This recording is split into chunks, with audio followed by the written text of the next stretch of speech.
Bom, então, nós fizemos interação spin 1 no escalar carregado, interação do spin 1 com o spin meio carregado. Vamos falar agora da interação do spin 1 com o spin 1 carregado. Então vamos considerar agora matéria. Vamos considerar agora a matéria carregada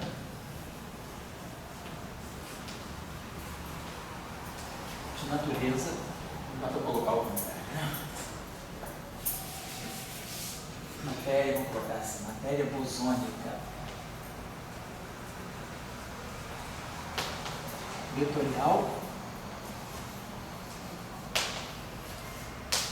com carga eletromagnética.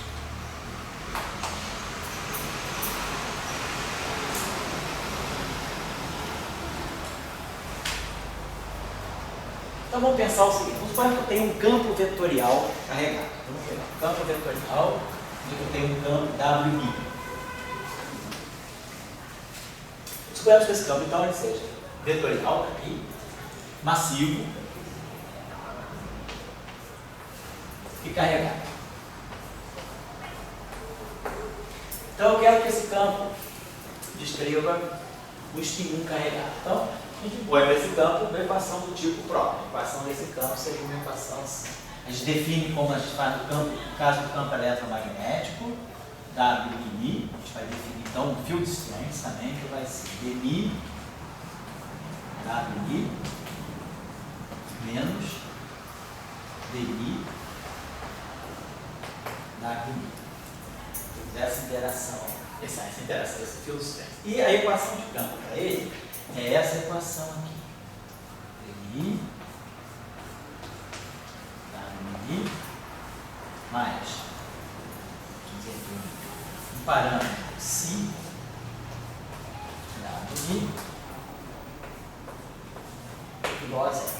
Então, claro, esse parâmetro aqui, isso aqui tem dimensão de momento ao quadrado, isso aqui é dmi, tem duas derivadas aqui, então esse cara aqui tem dimensão de 1 sobre o comprimento ao quadrado. Então esse cara aqui, na verdade, já sabe, já é que nem o campo de Klein-Bond, ele vai estar ligado ao comprimento de onda de Compton desse objeto aqui. Então estou colocando aqui esse psi, já imaginando que esse psi aqui é um objeto que tem dimensão de 1 sobre, que tem dimensão de momento ao quadrado.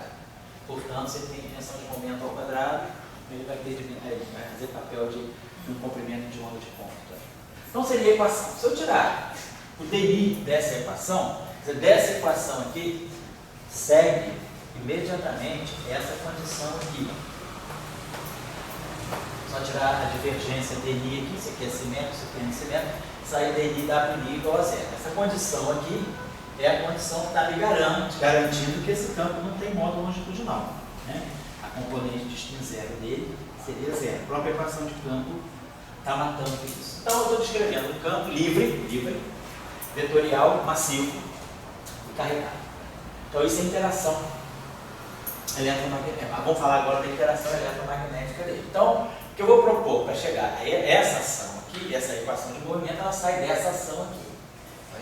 O Lagrangiano livre, ele vai ter essa mesma forma que Maxwell, vai ter menos quarto do WMI ao quadrado, que é o FMI, é a mesma coisa. E temos um termo aqui que vai ser mais um meio do psi WI. Então,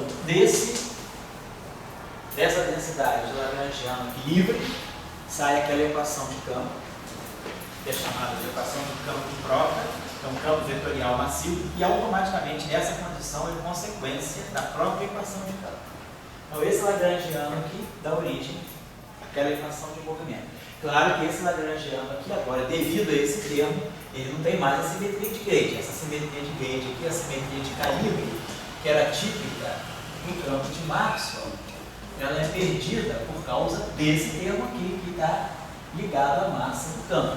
Essa simetria aqui saiu por causa desse termo aqui.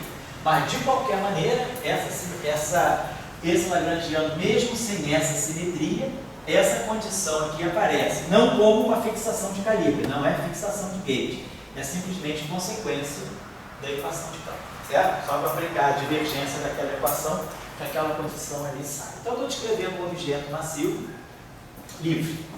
Vamos colocar agora a carga eletromagnética dele. Então, nós já sabemos, colocar a carga eletromagnética dele, nós já aprendemos a adição do campo fermiônico, aquela derivada dmi, ela vai ser substituída por essa derivada agora, dmi, que é dmi mais i, isso vai estar cortado a mi.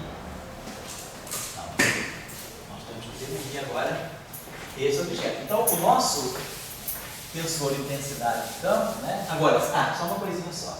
Bom, isso aqui é o campo real. Se esse campo, agora, vamos colocar, se esse campo é complexo, claro, se esse campo WMI for um campo vetorial complexo, a ação não vai ser assim, ela vai ser isso aqui, vai ser WMI estar, WMI, isso é um campo complexo. E aqui, WMI estar, WMI. Então essa aqui é a ação do campo vetorial, ozônio, né, do campo vetorial, massivo e com uma carga. Ele é complexo. Então, vamos fazer a substituição. Então, para nós, né, o WMI agora é isso objeto aqui. dmi do WMI. Então, ó, o campo eletromagnético está aqui dentro. Menos dmi o eletromagnético está aqui dentro. E o lagrangiano, então, para nós vai ser o lagrangiano de Maxwell menos 1/4 do F ao quadrado. Agora, nós vamos ter lá, aqui na verdade, eu tenho, acho que fica bem. Quando eu coloco ele complexo, eu passo a colocar aqui no fator meio, só que ele é complexo. Então aqui vai ficar menos 1/2 WMI estar WMI, levando em conta que agora WMI é isso aqui, o campo eletromagnético está aqui dentro, mais meio do psi WMI estar WMI. Agora, aqui eu posso, tem uma interação nova aqui, também nós colocamos, né, não estamos colocando aqui no caso, usualmente não se coloca, mas a gente pode colocar aqui uma interação que é a seguinte, essa interação aqui vai ter mi, F mi,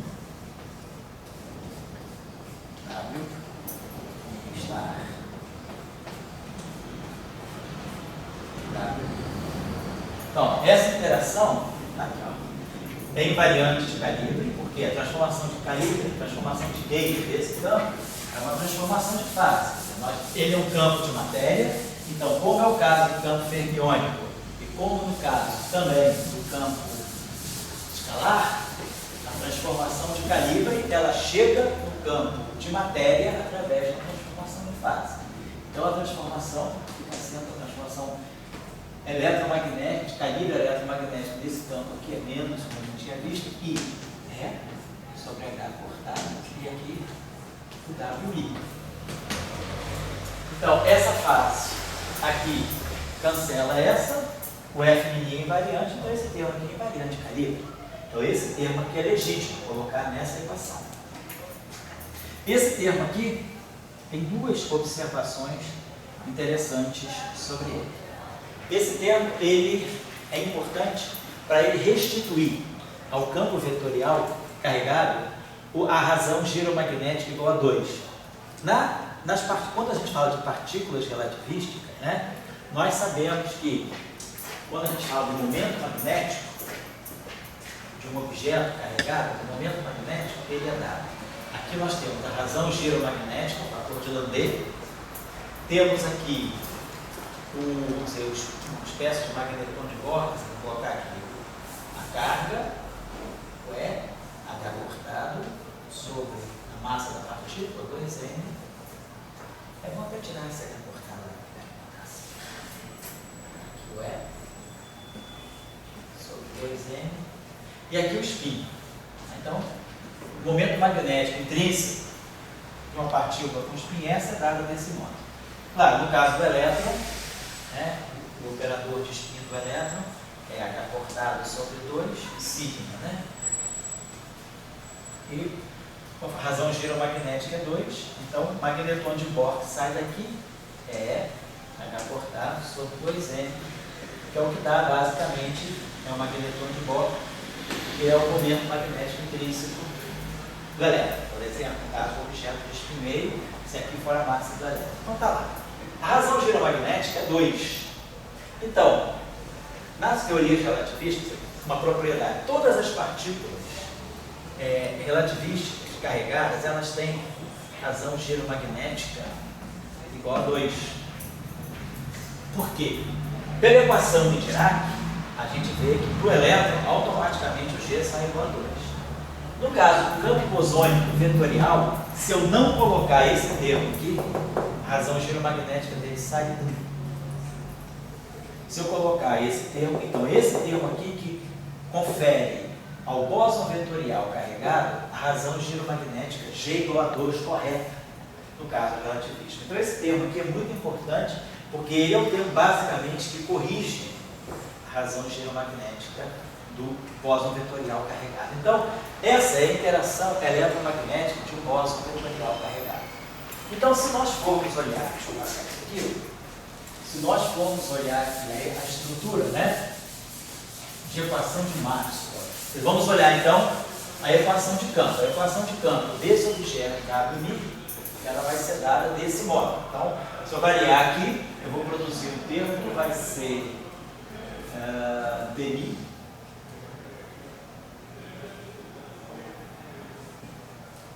do WMI. Se eu quiser tirar as equações de Euler-Lagrange do WMI, variar em relação ao W star.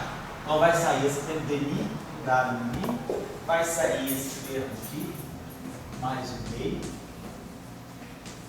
do WMI. Então estou completíssimo. E aqui desse termo aqui, vai sair o termo mais, e é FI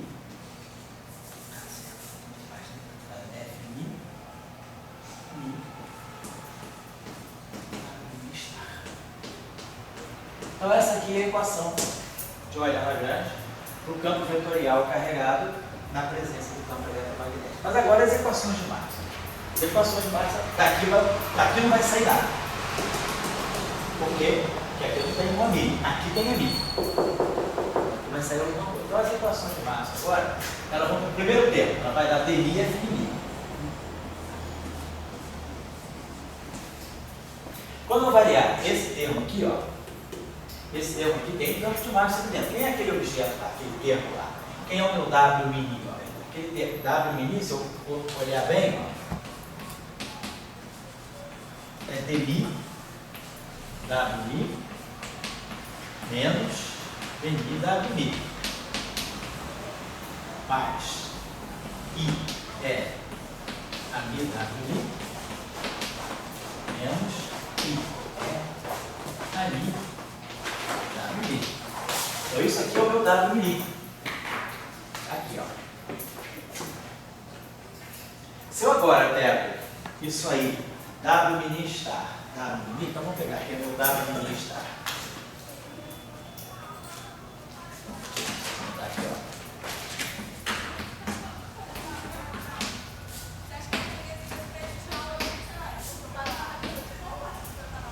Esse aqui é o meu WMI star. Meu WMI agora. Eu vou ter que tirar a contribuição desse termo para as equações de Maxwell. Eu vou ter que estar variando esse termo em relação a WMI. Então esse termo que vai estar dando para nós, dmi,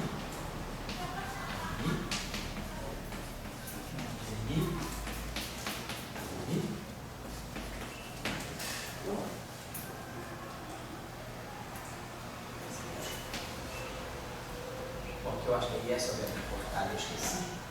É sobre a cortada.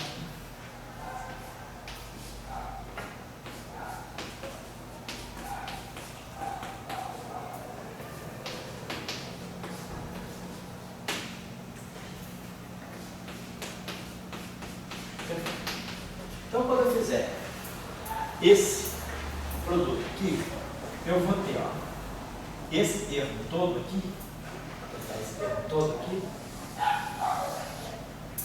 ele vai estar, eu vou ter vou ter vários termos com amigo, vou ter termos lineares e termos quadrados. Então, esse termo aqui é linear, ele vai pegar isso aqui, esse termo linear, esse termo linear, esse termo aqui, vão pegar esse pedaço. Então, os termos lineares aqui vão estar dando esse tipo de interação.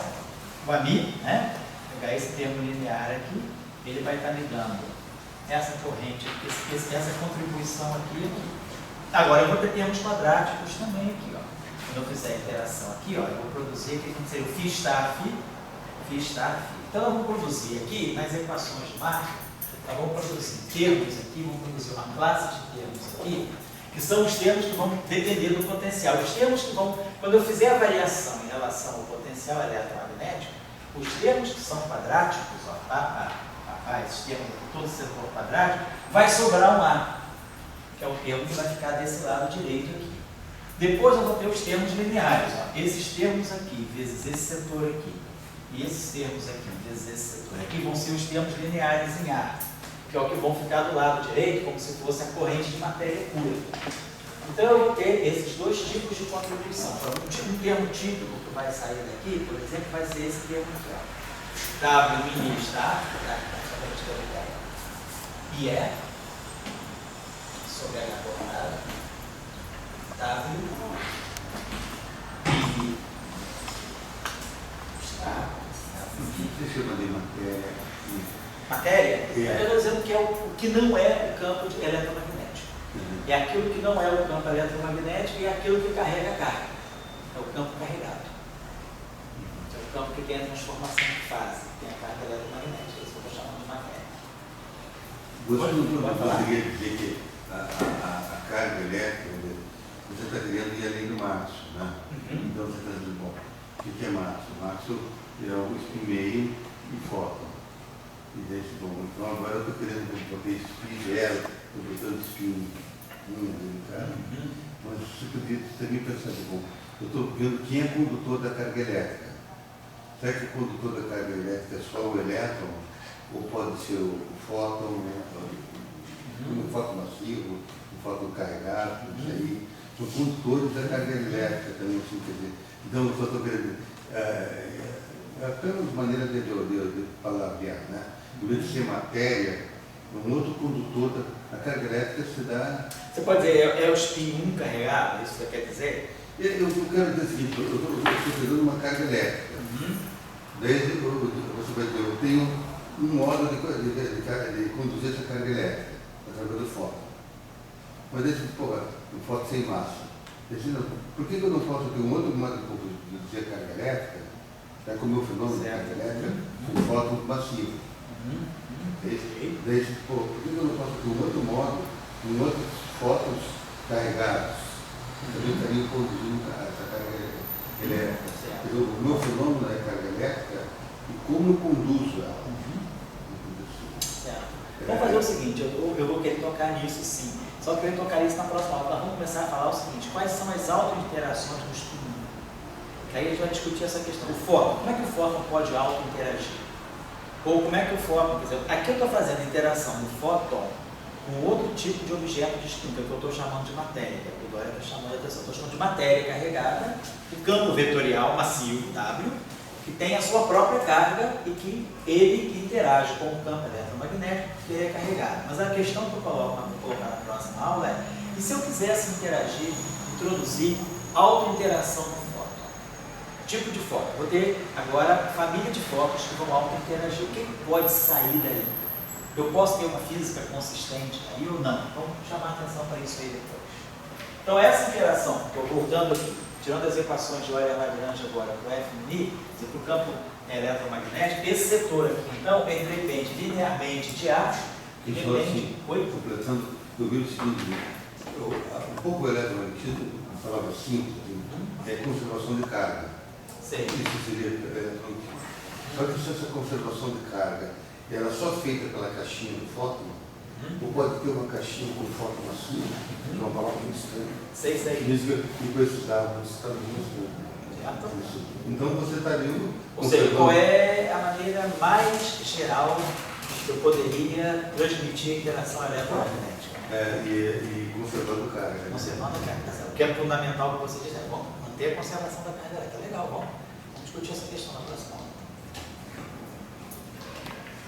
Aqui então, o setor que é linear em A está ali, e o setor que é quadrático em A também. Então, para o setor que é linear em A, o termo típico dele, ó, por exemplo, é esse termo aqui, tem um W mini está interagindo. Pode ter um termo aqui que vai ser IE, W mini,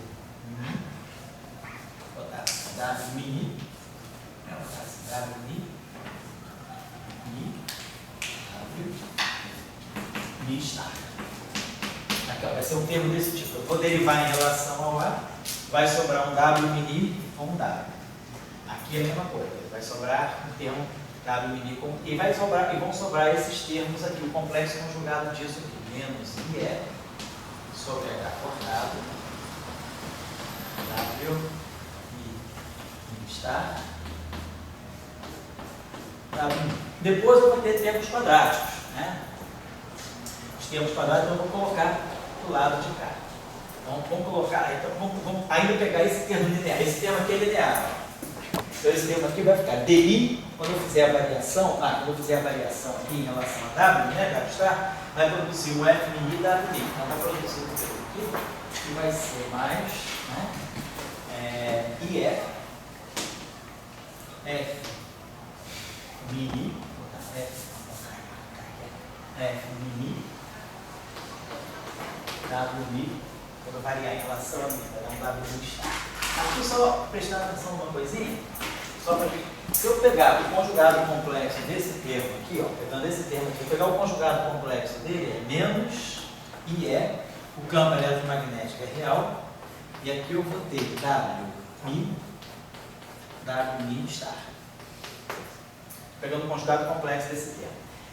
Porém, mi e Mi são índices saturados, então eu posso chamar o Mi de Mi e o Mi de Mi. E agora, esse termo aqui, mini, é menos F mini. E aí aqui fica um sinal mais. Então, ó, se eu tirar o conjugado complexo desse termo, está aí mesmo. Então esse termo por si só é real. Então não preciso jogar um conjugado complexo dele. Então esse termo aqui sozinho já é um termo real na nação.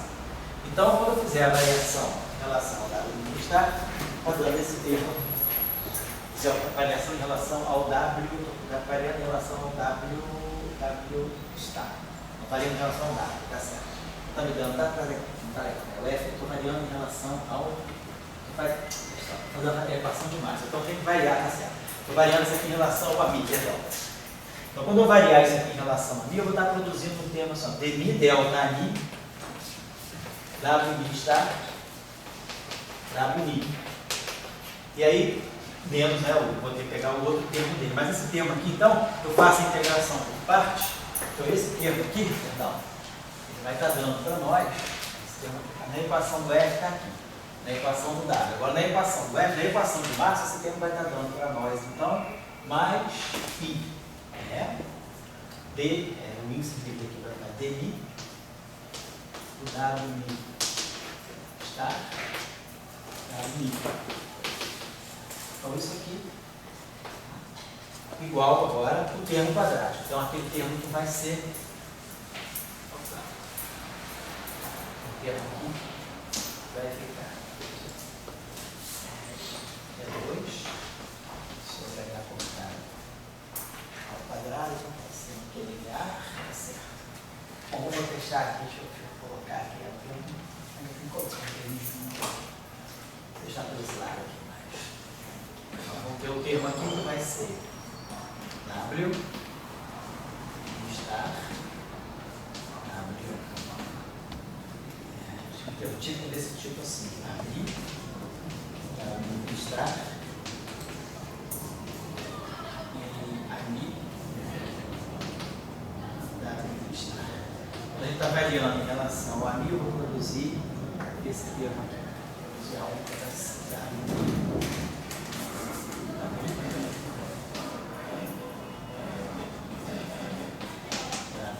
Gauss, algo desse tipo, que é um termo semelhante, algo, estou colocando um termo desse tipo aqui, que é o que estava acontecendo no nosso outro caso lá. Ó. A gente tinha um φ star, φ, então a gente tinha alguma coisa ligada ao setor de matéria que colocava um potencial aqui. Agora, aqui de novo, nós vamos ter termos que vão ter potenciais aqui, porque aqui dentro, ó, esse W mini é o W mini corrigido pelo campo eletromagnético. Então as equações de Maxwell agora, elas mudam completamente devido à presença da interação, devido à presença do portador de spin 1. Esse termo, por exemplo, aqui, também é um termo completamente novo. Esse termo aqui eu não tinha nem no caso escalar.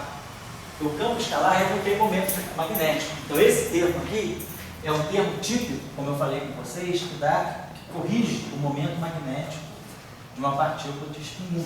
Então esse termo é o que dá a razão giromagnética para o bóson vetorial como sendo 2. Então eu preciso, para ter esse valor 2, eu preciso corrigir. Esse resultado aqui é um teorema, na verdade, uma teoria de campos relativística. Todo campo que tem spin maior do que meio, maior ou igual a meio, perdão, a razão giromagnética dele vai ser sempre 2. Isso é um princípio geral das partículas relativísticas com spin maior do que meio. Maior ou igual a meio.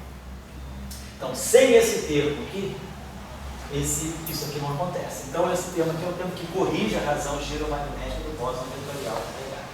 Então, como a gente vê aqui, ó, o fato do portador de carga agora ter spin 1 me corrige drasticamente as equações de Maxwell. As equações de Maxwell ficam corrigidas por uma série de termos novos. Por exemplo, esse termo aqui, que é o que dá o fator magnético correto, e esses termos aqui também, ó, aqui estão as derivadas, isso aqui é um W mini covariante, então aqui tem uns campos eletromagnéticos aqui, e tem esse setor aqui também. Então nós temos uma série de termos novos agora, que eu não vou fazer aqui em detalhe, mas eu posso até deixar como tarefa para vocês. Quem quiser fazer essa tarefa direitinho, é só derivar com os fatores corretos. Eu fiz assim, os termos típicos, eu não estou colocando todos os termos, mas a estrutura de termos, né, que vão aparecer novos nas equações de Maxwell vão ser esses termos aqui, esse termo aqui, que é o termo de momento magnético, e esse termo aqui. Esse aqui é um termo parecido com o campo escalar. É a densidade de matéria e o campo escalar, que vai blindar a interação de novo. Mas aqui nós vamos ter termos interessantes também. Porque aqui nós vamos ter termos que vão ser, esse termo aqui, por exemplo, né, esse W mini aqui, ele é dmi, W mini, menos dmi W mini, que eu não estou colocando, eu também anotar dmi W mini, e ele tem um pedaço aqui que vai ser mais I, é, a mi, W mini. Então, eu tenho uma série de termos novos aqui com a derivada desse campo também. Então, eu queria chamar a atenção de vocês para isso. E, sobretudo, a importância desse termo aqui, que não aparece no campo escalar e não aparece no caso do campo fermiônico. Esse termo aqui é um termo invariante de Gauge e que vai dar o fator magnético correto para a partícula de spin. Na teoria eletrofraca, eu não preciso colocar esse termo. Esse termo sai naturalmente da estrutura de Young-Mills. Como na teoria eletrofraca eu tenho uma interação de Young-Mills, quando Li e Yang estudaram essa eletrodinâmica no início dos anos 60, o Salan também estudou, havia um interesse no final da década de 50, ficou claro que havia a corrente carregada na interação fraca. E que a corrente carregada, então, ela deveria interagir com o bóson vetorial carregado, massivo. Então, no início da década de 60, houve um interesse muito grande de se estudar a eletrodinâmica de bósons vetoriais massivos, carregados. Li e Yang estudaram isso, Salan também, e esse termo aqui foi colocado à mão para corrigir a razão giromagnética. Quando, no final da década de 60, né, o Salan escreveu junto com Weinberg e Glashow a teoria eletrofraca, a estrutura não abeliana da teoria eletrofraca naturalmente introduz esse termo aqui para o bóson vetorial massivo. Então, a origem desse termo aqui é uma origem não abeliana. No início da década de 60, isso não era claro, mas com o trabalho lá no final de 60, ficou claro que a origem desse termo, que corrige a razão giromagnética do bóson vetorial carregado, é uma origem não abeliana. Esse termo aqui ele provém da estrutura SO2 da interação eletrofrágil. Então, essa é a ação. O Liang tinha esse termo? Tem, Liang tinha esse termo. No trabalho deles, eu acho que 63, eles tinham esse termo. E eles colocavam com essa argumentação. Era a razão giromagnética ser correta, né? Ser igual a 2. Depois, com a estrutura não abeliana, ficou claro que esse termo, independentemente de colocar esse termo à mão, ele aparecia por causa da estrutura SO2 na interação eletrofrágil. Esse FMI tem a ver que, no caso do campo de Young-Mills, precisar de um termo aí que faz o papel do tensor de curvatura? Isso. Tem a ver com isso? Tem a ver com isso. Então, não necessariamente o FMI, é um tensor que vai ter aquela característica. Que vai ter, ele é antissimétrico e vai depender dos campos, é isso aí. Bom, então, eu vou deixar aqui com vocês, né, mais ou menos essa mensagem. Aí quem quiser, claro, fazer direitinho, eu tenho no curso que eu dei no ano passado, no primeiro semestre, de processos físicos em eletrodinâmica quântica, o curso do primeiro semestre do ano passado, 2012, processos físicos em QED. Nesse curso a gente trabalha mais primeiro aspecto clássico dessa equação. Então quem quiser entender classicamente melhor o que está em jogo, aqui eu estou fazendo mais sistematicamente, porque não é o foco do nosso trabalho. Pode olhar essa aula lá. Mas o que eu queria chamar a atenção de vocês aqui é que, ao fazer o acoplamento desse campo vetorial carregado com o campo eletromagnético, as equações, como é que as equações de Maxwell mudam? E, por exemplo, ver o papel desse termo. Esse termo aqui, claramente, são termos que vão blindar a interação eletromagnética. Agora, um termo desse tipo aqui, seria interessante ver. Claro, ele depende da derivada do campo também. Então, mas seria interessante ver o quanto ele blinda a interação eletromagnética. É um termo que depende do momento do campo. Então, é claro que se o campo for muito oscilante, se eu estiver num regime de altas energias, esse termo contribui com um fator de momento aqui. Então, ele deve, de uma certa maneira, modificar mais drasticamente as equações de Maxwell. Mas se eu estiver num regime em que eu estou considerando baixas energias ou baixas frequências, esse termo aqui já tem uma importância menor. Então, esse termo aqui vai ser tanto melhor quanto mais eu estiver no limite de altas energias, do eletromagnetismo. Então, só para chamar a atenção de vocês sobre esse fato aí, né? Bom, então deixa eu fazer uma outra coisa aqui. Então, com isso a gente foi colocando a questão das interações, né? Então, o spin 1 interagiu com a matéria escalar carregada, o spin 1 interagiu com a matéria fermiônica carregada e agora interagiu com a matéria vetorial carregada. Então, é sempre o que nós compreendemos, né? Quer dizer, da lição do eletromagnetismo para o Fermi, né? Para o spin meio, é que a nossa ideia é essa simetria aqui, que é a simetria de gauge de Maxwell, ela vai para o setor de matéria sempre sobre a forma de uma fase. Então, independentemente do setor de matéria, basta que esse campo aqui seja um campo de matéria, vamos chamar esse campo genérico aqui, vamos chamar de um campo... Você diria que, digamos, teria um dano eletromagnetismo, vamos dizer o seguinte, a turma que fez o motor em 1860, usava a lei de Faraday, para o motor. Mas naquela época tinha corrente elétrica, dava muito fim, né? Agora que não, eu posso fazer nano, criar correntes de spin 1 ou de spin 0. E daí, digamos, que tipo de motor que vou fazer, que tipo de lei de Faraday, vai dar que tipo de consequência vai dar isso ali, né? Exatamente. Como é que você vai modificar? Porque a lei de Faraday você espera não modificar dessa forma, mas a Maxwell você modifica bastante. Porque a lei de Faraday é estrutural. Ela vem, você não mexe. Os campos elétricos dela vem também de... Isso, isso. Você mexe diretamente na Ampere Max e depois você indiretamente está mexendo no Faraday. Então o campo de matéria para nós vai sempre se transformar desse modo aqui. Porque você pode falar. Eu acho que tem duas coisas no eletromagnetismo. Primeiro, o eletromagnetismo, assim, eu acho que é uma coisa que comanda o eletromagnetismo da luz. Agora, deve aquela questão, até onde a luz, até onde é carga elétrica. É uma questão. Mas a outra questão é se a carga elétrica tem mais campos de atuação do que o máximo. Né? Certo.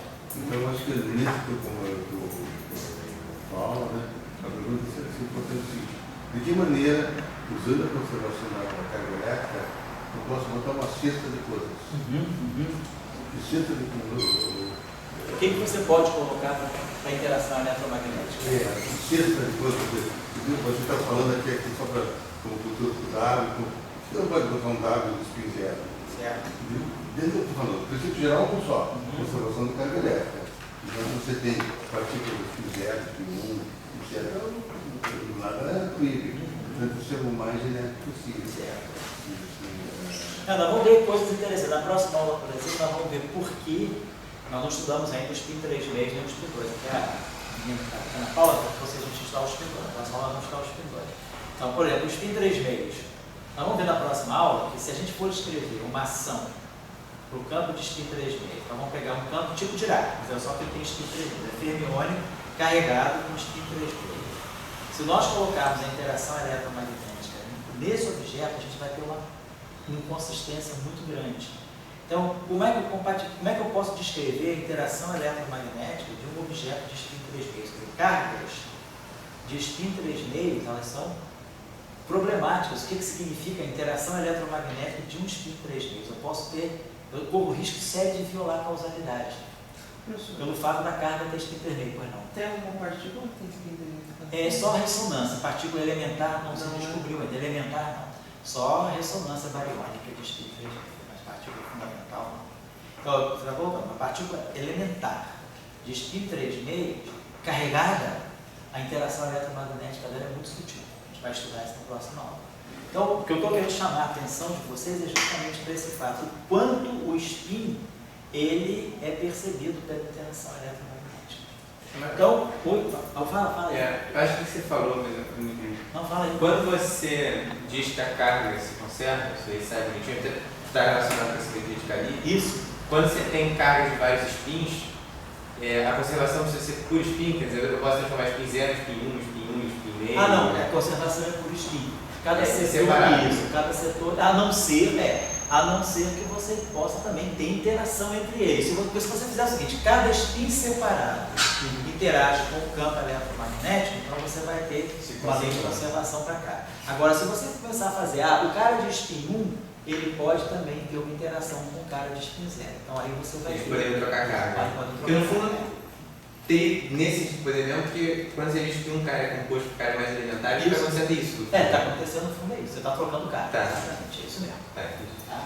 Então, as regras básicas, né, que nós entendemos da interação eletromagnética é essa. Isso aqui é o fóton, e o fóton universaliza a interação. Ele diz que qualquer campo, de qualquer spin, ele sente essa transformação, quando eu faço a transformação de Calibre no fóton, e o momento do campo e os campos, né, a derivada deles, a interação eletromagnética, ela vem, no fundo, através do momento do campo. Então é isso que fica claro, que é o fundo que a gente chama de prescrição de acoplamento mínimo. Agora, nós podemos ter chamadas interações de acoplamento não mínimo, como foi o caso dessa interação que o Li e Yang colocaram no campo dado mínimo. Então, por exemplo, se o bóson vetorial é carregado, a interação eletromagnética dele não é só a interação eletromagnética que vem do acoplamento mínimo. Eu tenho essa interação aqui, que é uma interação que vem do acoplamento não mínimo. O que caracteriza o acoplamento não mínimo é o fato do campo carregado não interagir com o potencial, mas interagir com o próprio campo eletromagnético. Aqui quem está presente é o L e o B. Aqui quem está presente é o φ e o A. Então, o acoplamento não mínimo é o acoplamento da matéria carregada com os campos aí. Então, esse campo aqui, por exemplo, ele pede esse acoplamento não mínimo. Tá? Então, para poder corrigir. Mas a regra, o básico, realmente é esse. Agora, a pergunta que a gente vai se fazer, né, que a gente vai preparar para a próxima aula é: se eu quiser agora estudar, por exemplo, autointeração do spin. Então, eu tenho agora, suponhamos que eu tenho um conjunto de campos de spin, tipo fóton. Eu tenho um conjunto, uma família de fótons. Uma família de fótons, campos ami, com um índice que eu vou chamar aqui, um índice A. Esse A aqui pode ir de 1 até N. Então eu tenho N focos. E aí a minha pergunta é, esses N focos, eles podem interagir? Então o que nós vamos querer estudar é a auto-interação entre campos, né? Ou partículas, né?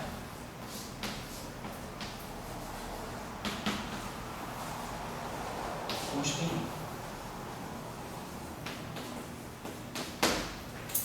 Essa é a pergunta que a gente vai se fazer. Que a gente agora fez interação do spin 1 com o spin 0, interação do spin 1 com o spin meio, e interação do spin 1, que é o fóton, né? Do spin 1, com outros objetos de spin 1, objetos outros carregados. Agora não. Agora o que eu tenho é esses objetos de spin 1, eles interagirem entre si. Então eu tenho, nenhum deles tem a carga, nenhum deles é carregado, nenhum deles é neutro, é complexo. Eu tenho N campos reais. Mas eu quero saber, é possível que eles auto-interajam? E o que eu posso fazer, quais são os requisitos que eu deveria obedecer para que haja uma auto-interação consistente entre esses campos, é o que eu estou dizendo. Então vamos pensar o seguinte, imaginemos que nós tenhamos um conjunto de N campos vetoriais desse modo aqui. Vamos imaginar, primeiro de tudo, uma situação mais simples, uma situação em que esses campos tenham massa zero, tipo fóton mesmo. Vamos pensar então, se eles têm todos massa zero, significa que eles são degenerados, todos têm a mesma massa.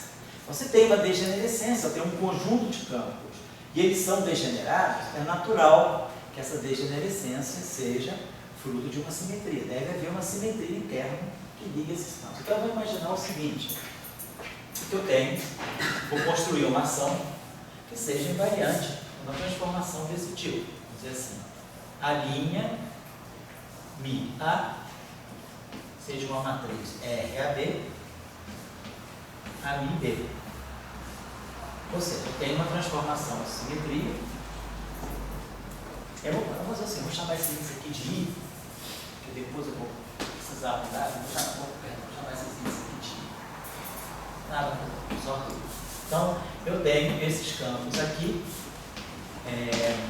obedecendo a uma lei de simetria. Claro, eu vou construir para cada campo desses, né? Cada campo desses tem spin 1, é como se fosse um fóton. Então, para cada um deles, eu vou construir um F mini. Isso aqui, para mim, vai ser dmi a mini menos dmi a mini.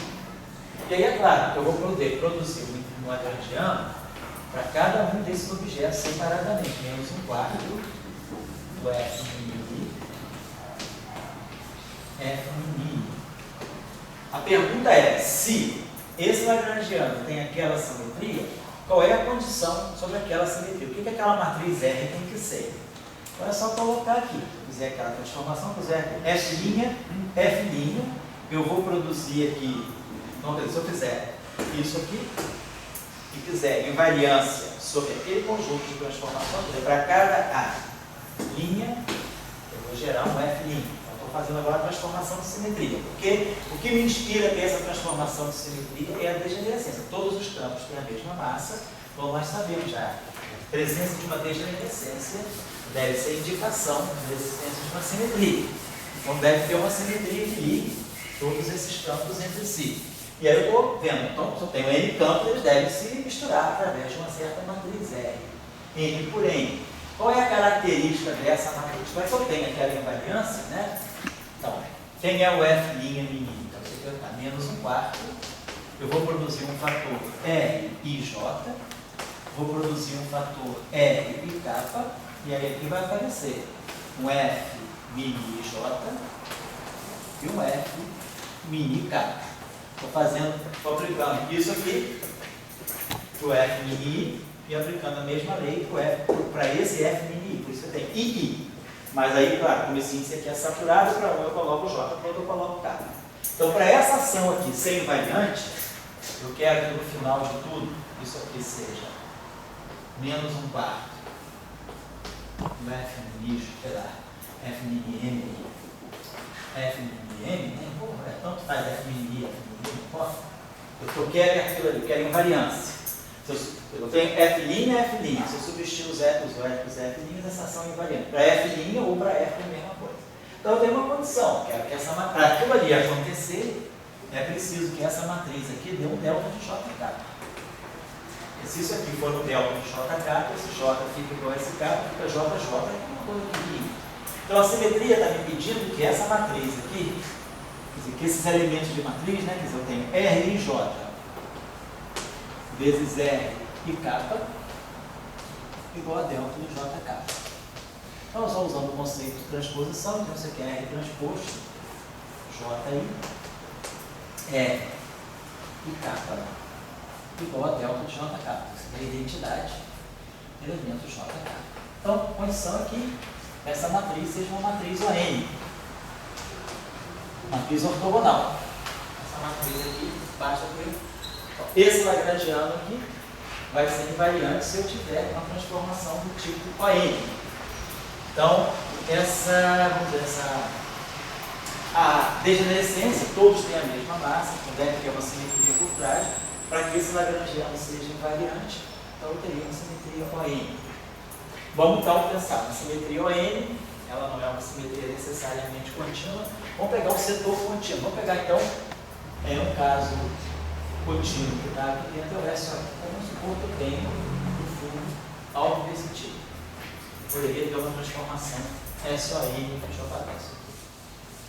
Então, a nossa ideia é, aqui, nós temos uma matriz de SON. Claro, uma matriz de SON, então eu sei qual é a estrutura dela. Se eu tiver uma matriz de SON, ela vai estar, né? Uma matriz, quer dizer, se eu tenho SON, eu tenho N menos 1 sobre 2 geradores. Então eu posso sempre pensar numa matriz de SON, né? Dessa forma, eu posso imaginar que ela vai ter, como isso aqui, ó, N menos 1 sobre 2 é o número de geradores, eu vou então imaginar que eu posso escrever essa matriz dessa forma, exponencial de I, aqui os parâmetros do grupo, vou chamar, esse A vai de, né? E aqui geradores de A, vamos colocar dessa forma, onde eu tenho esse A indo de 1 até N menos 1 sobre 2. Se eu tiver N igual a 3, isso aqui me dá 3, é um SO3. Se eu tiver N igual a 4, é um SO4, isso aqui vai ser 6 geradores, né? Se eu tiver, sei lá, 8, 56 por 2, 28 geradores. Então, eu estou pegando o grupo SON, ele tem N menos 1 sobre 2 geradores, esse índice aqui, ponto de geradores. Então, essa matriz R, vamos colocar ela dessa forma, exponencial de ômega A GA. E aí, a nossa transformação é essa aqui. Vamos pegar a transformação em forma finita. A linha MI é essa matriz aqui, então. O gerador, os parâmetros de SON, os geradores, aqui os elementos de matriz. E aqui o A MI. Vamos colocar assim. Então, se eu quiser pegar essa transformação em forma infinitesimal, eu vou ter isso aqui, delta AMI, pegando já o delta. O primeiro termo é a identidade, então fica a linha MI menos AMI, que é o delta AMI. O primeiro termo, então o termo que dá a variação infinitesimal é I, os parâmetros, né, GA, elemento de matriz GA, e J. Então essa é a simetria global. Os parâmetros ômega são todos parâmetros independentes de D e de X. Então eu estou falando de uma simetria SON global. Ninguém está colocando dependência em X. Então não tem uma transformação de calibre, esse ômega é global. Muito bem, então, pelo teorema de Leder, nós sabemos que se eu tenho essa simetria, eu tenho uma corrente conservada. Já tínhamos aprendido, quando nós temos uma simetria contínua, aparece, se eu fizer invariância do lagrangiano, né, a gente ganha sempre essa lei de conservação. Dmi, VL, V, Dmi, então, Φ, delta Φ, igual a zero. Então, quando eu tenho conjunto de transformações, somos sobre todos os campos, né? Então para todos os campos isso aqui vale. Nesse caso especial, o φ é o próprio campo ali. Então a lei, né? A lei de conservação, o teorema de Noether aplicado nesse caso aqui, ele está dando para nós isso aqui, dmi. O que eu estou fazendo é a equação de Euler-Lagrange. Ele está dando isso aqui para nós, isso aqui, dmi, dl, dmi ani, delta ani, igual a zero. Vamos lá, claro, dmi e delta ani. Se eu substituo agora esse delta aqui, coloco aquela expressão ali, né? Isso aqui é I, ômega A, GA, IJ, ani J. Eu tenho essa equação aqui, isso aqui. Como isso aqui é válido, né? Então, eu estou somando sobre todos os ômegas A, essa aqui é uma equação, mas esse parâmetro aqui é completamente arbitrário, ele é constante, mas é completamente arbitrário, ele sai da equação por ser constante. E aí eu vou ter, como eles são completamente arbitrários, eu vou ter um conjunto de N equações acompanhando esses ômega A, que são as chamadas correntes de Noether. Então, se eu tenho então, um conjunto de N campos vetoriais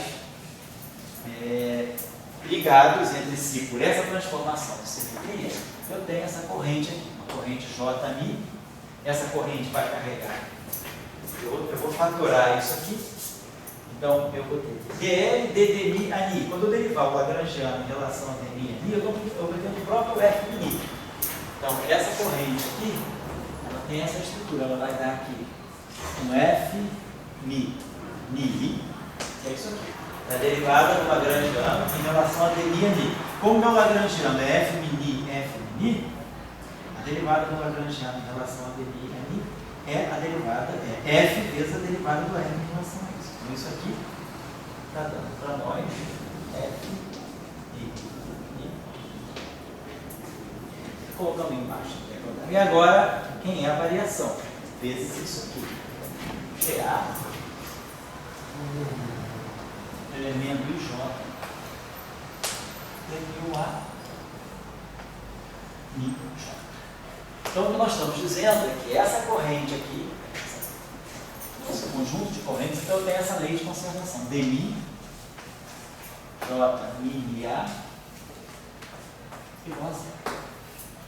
Então, se eu pegar as minhas equações de campo, são essas aqui. Ó, dmi, f, mi, igual a zero. Sai das minhas equações de campo. Se eu souber essas equações de campo, colocar, tirar a divergência dessa equação aqui, essa equação vai implicar que isso aqui é automaticamente conservado. Então, o que nós estamos lá? Então, nós tiramos a lei de conservação pela invariância. Então, nesse caso, nós temos, então, esses N campos em interação, esses N campos separados, livres, mas eles têm uma simetria não trivial entre eles. Há uma lei de transformação entre eles. Então, é essa lei aqui. Então, essa é a transformação de simetria do meu sistema. Os N campos, né, eles se transformam segundo essa equação aqui que os correlaciona.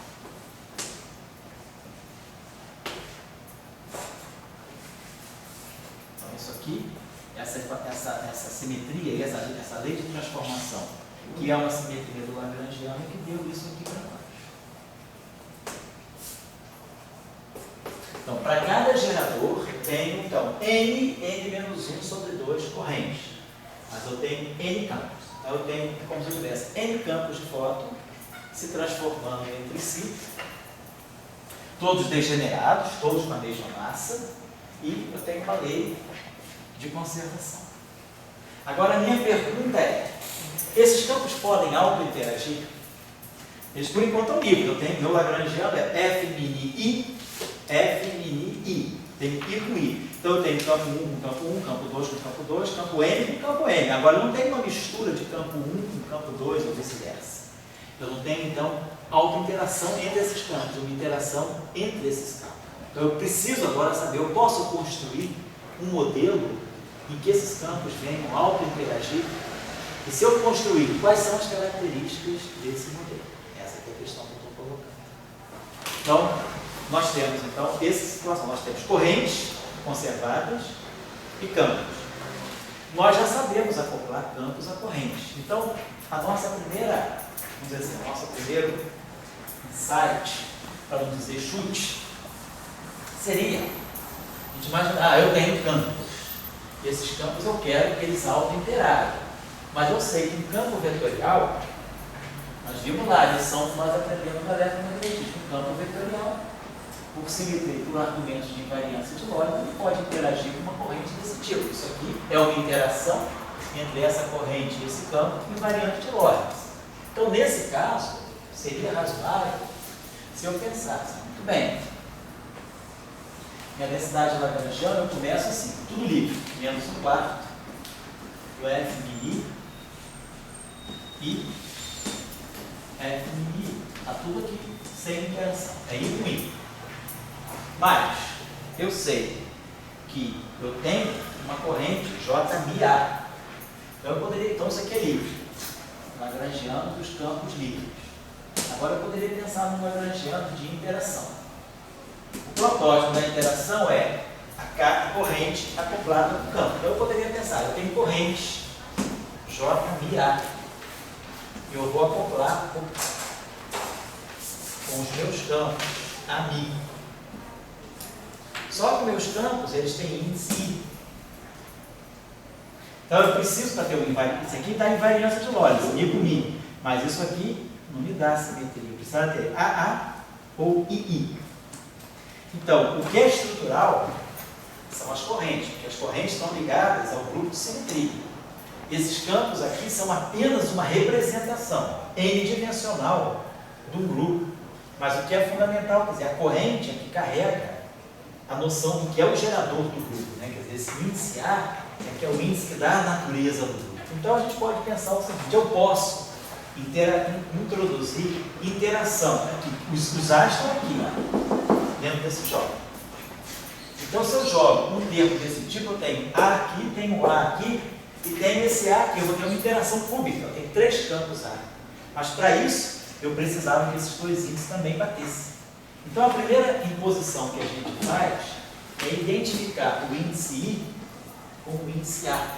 Ou seja, eu vou dizer que para eu poder construir essa interação de uma maneira que seja realmente invariante sobre Lorentz e sobre S e N, é que aqui eu tenha AA. Então, eu tenha tantos campos quantos forem os geradores. Isso aqui me dá uma dica já. Eu, em princípio, eu poderia correr com um campo num certo número e correr com as correntes no outro. Mas agora, para poder criar a auto-interação, isso está me obrigando a que esse campo carregue o mesmo índice que os geradores.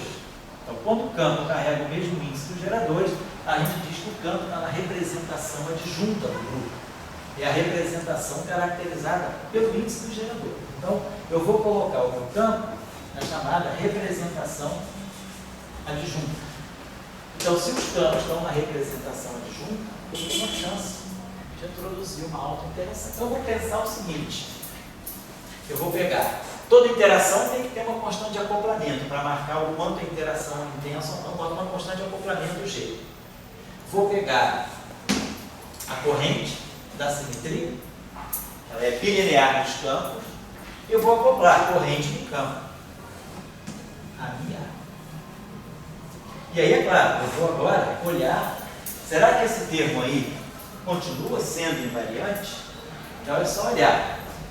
Quando eu fizer, se a gente faz, né? Então esse objeto aqui, a gente pode escrever, né? Esse objeto aqui tem esse gerador. Se eu fizer a transformação desse cara, é uma transformação de simetria, então eu vou transformar esse cara, vou transformar esse cara aqui também. Então, opa, se iniciar. Quando agora esses objetos todos aqui, então, tem o mesmo índice, quer dizer, a estrutura da minha corrente agora vai ser a seguinte, ó, J, MA, vai ser F, mini B, o I e o J agora vão ter que estar no mesmo range que o A. De 1 até N, ele menos 1 sobre 2. Então, eu vou colocar aqui um índice B, aqui um índice matriz GA, aqui BC e aqui uma MC.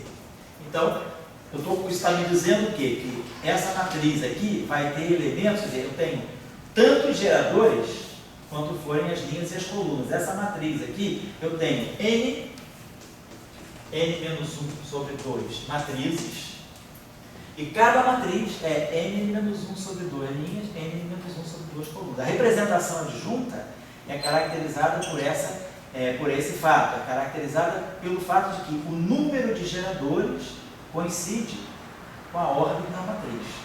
Os geradores têm a mesma ordem, tem tantas linhas e tantas colunas, quanto for o número de geradores. Então isso é o que nós chamamos de representação adjunta. E o que caracteriza a representação adjunta é que o elemento de matriz do gerador é dado pelas constantes de estrutura do grupo. Eu posso sempre, na representação adjunta, colocar essa representação matricial. Quer dizer, o gerador GA, linha B, coluna C, é dado pelas constantes de estrutura do grupo. Então eu posso escrever essas transformações, eu posso escrever essa corrente assim desse modo. Então isso aqui vai ser para nós, esse menos I aqui vai ficar menos I, FABC, F mini B,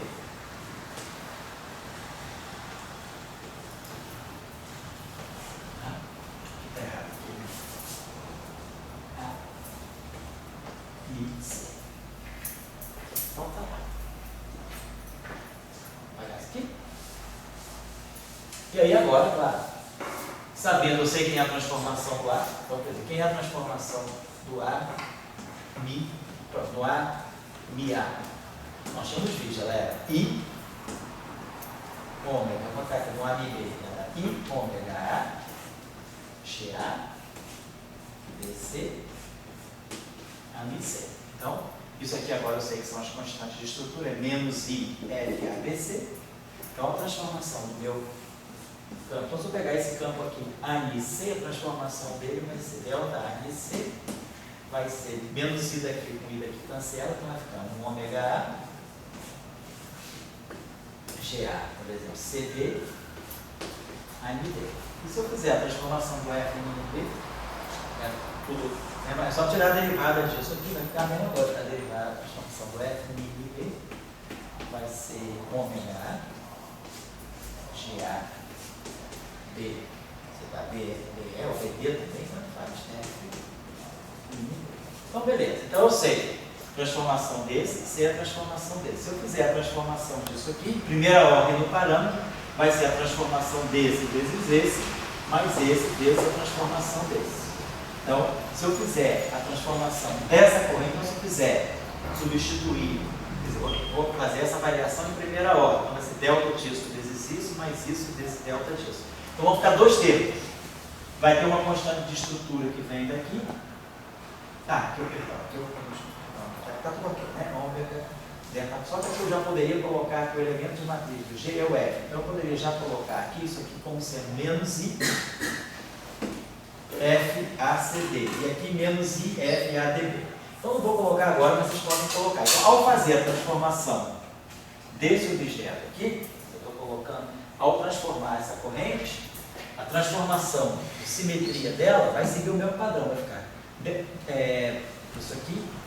A gente pode mostrar que sabendo isso, colocando ali a lei de transformação dessa simetria, dessa corrente sobre essa simetria vai ser ômega, sei lá, delta de botar aqui, ômega B, GB, não, I, ômega B, GB, AC, JMC. Ou seja, corrente vai se transformar exatamente como cada campo. Tudo veio porque eu coloquei esse campo na representação do junto. E aí os elementos de matriz dos geradores são as constantes de estrutura, então tudo se fecha. Então é claro, se eu sei essa lei de transformação e sei essa, a gente mostra que esse lagrangiano de interação que vai adiante. Então, a variação desse cara aqui é zero. Então, eu introduzi. Vamos dizer, são só etapas técnicas que vocês podem mostrar fazendo cálculos simples para as constantes de estrutura. Vocês vão ter que usar uma certa hora de identidade de Jacobi para as constantes de estrutura. Então a gente mostra que, sabendo a lei de transformação desse, sabendo a lei de transformação desse, colocando aqui, vão dar dois termos, F e F, um outro termo de F com F, que eu vou usar de identidade de Jacob, e eu acabo mostrando que a transformação da corrente é isso. Se essa corrente se transforma assim, esse termo vezes esse é invariante, sob essa simetria. Então, a minha autointeração é invariante. Então, eu gerei uma autointeração invariante. Mas agora, nós observamos aqui, ao acrescentar esse termo, então nós vamos modificar o nosso sistema. Nós vamos dizer, então o nosso Lagrangiano, eu já vou parar, tá? Não vou acabar essa discussão hoje. Então, o nosso Lagrangiano agora vai ser o Lagrangiano livre, original, mais o Lagrangiano com aquela interação, que é uma interação cúbica, que eu tenho J, tenho F e A, eu tenho aquele outro A, então eu tenho interação em três campos. Só que, ao introduzir essa nova interação, eu ganhei um novo Lagrangiano que é invariante. Então, esse Lagrangiano aqui é invariante, ele é o livre mais a interação. Se ele é invariante, eu devo ter uma lei de conservação associada. A gente sabe que a lei de conservação sai sempre daqui. dI, dl, dμφ, ΔΦ igual a zero. Você pode observar o seguinte, quando eu comecei, eu só tinha isso aqui. Aí quando eu derivei o Lagrangiano livre em relação aos derivados do campo, eu ganhei o F. Daqui saiu o meu F, daqui saiu o meu A, que é o que me deu a estrutura da corrente. Só que agora eu introduzi, eu estou diante de um novo Lagrangiano. Aqui tem um F. E aqui também tem F. Aquele Lagrangiano lá, esse Lagrangiano de interação, é isso aqui, ó, é G, J mi A. Quem é J mi A? A gente apagou aqui. J mi A é F, A, B, C, F, I, D, A, I, C. Isso aqui é o meu vezes guarda. Então, isso aqui é o meu Lagrangiano de interação. Só que agora, com esse novo Lagrangiano, esse termo aqui, novo que eu introduzi, depende do F'. Então, eu tenho uma contribuição nova devido a esse termo, porque quando aqui era o Lagrangiano livre, eu só derivava esse termo. E aí é isso aqui me colocava, o F' e o A aqui.